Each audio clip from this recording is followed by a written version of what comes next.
कि पूरे देश भर में हम यूनिफॉर्म पहनते हैं बच्चे, यूनिफॉर्मिटी रहना चाहिए। तो एजुकेशन का जो सिलेबस है, ड्रेस है या पाठ्यक्रम की जो किताबें हैं वो भी एक यूनिफॉर्म हो, इसके लिए भी प्रयास। जैसे CBSE है, कहीं पर CG बोर्ड है, तो पेरेंट्स चाहते हैं कि CBSE में जाए वो, जबकि CG बोर्ड को भी उसी समकक्ष, क्योंकि स्कूल है।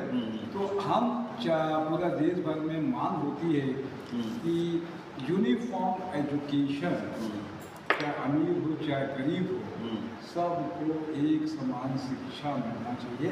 क्या दृष्टिकोण सर आपका है? बिल्कुल, यदि आपका यूनिफॉर्म एजुकेशन नहीं है, आपका देश आगे नहीं बढ़ सकता, ये तो पक्का है, क्योंकि शिक्षा पे सबका अधिकार है।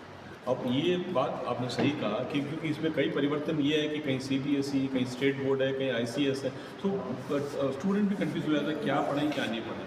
इसलिए सरकार ने क्या किया है कि एक सिलेबस बनाया है और सारी जितनी संस्था है जो प्रमोट करती है एजुकेशन को, जैसे आपने कहा ICS हो या CBS हो या स्टेट हो, इस सिलेबस को फॉलो किया जाए ताकि कुछ ना कुछ तो यूनिफॉर्मिटी आए, सब एक ही बात पढ़ें, सब एक ही चीज़ पढ़ें। तो सरकार की कोशिश यही है कि जो CBSE के लिए जो बनाया गया जो सिलेबस है उसको जो है थोड़ा आगे पीछे करके सारी संस्था इसको इम्प्लीमेंट करें और उसमें सक्षम भी हो रहे हैं।